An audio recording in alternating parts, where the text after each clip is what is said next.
দিন আগের কথা। তখন বিষ্ণুপুর নামে একটি গ্রাম ছিল। সেই গ্রামের লোকজন খুব সুখে শান্তিতেই বাস করত।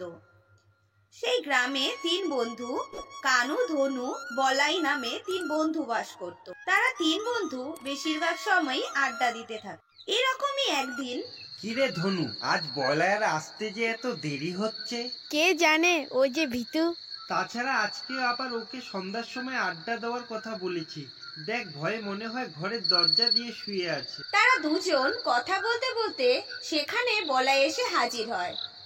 এমনিতে মার্চ মাস চলছে, এখনো অল্প শীতের আমেজ রয়েছে। ওরা ওখানে আগুন জ্বালিয়ে আড্ডা দিচ্ছিল। কিরে বলাই, আজকে আসতে যে এত দেরি করলি? আর বলিস না, মা একটু বাজারে পাঠিয়েছিল, তাই আসতে একটু দেরি হয়ে গেল। আমরা ভেবেছিলাম তুই যে ভীতু, আড্ডা দেওয়ার ভয়ে হয়তো ঘরে দরজা লাগিয়ে শুয়ে আছিস। এটা কিন্তু বেশ বাড়াবাড়ি হয়ে যাচ্ছে। কে বলে আমি ভয় পাই?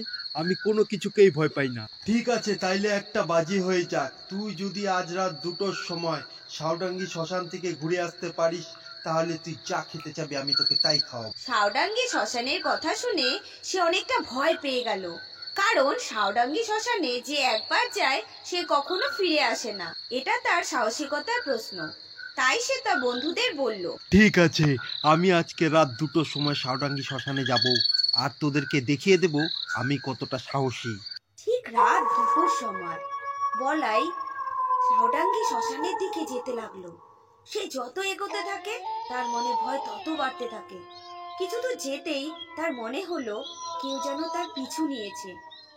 এদিক ওদিক দেখতে লাগলো, কাউকে দেখতে না পেয়ে সে আবার শ্মশানের দিকে এগোতে লাগলো। কিছুক্ষণ হাঁটার পর সাউডাঙ্গি শ্মশানে পৌঁছলো। শ্মশান একদম সুনসান। সে আরেকটু এগোতেই দেখলো একজন মহিলা সেখানে দাঁড়িয়ে আছে।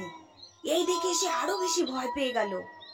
এত রাতে শ্মশানে কোনো মহিলা থাকার কথা না, তাহলে এই মহিলাটাকে? সে সাহস করে সামনে যেতেই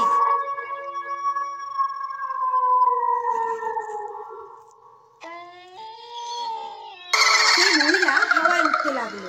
এই দেখে সে সেখানেই অজ্ঞান হয়ে গেল।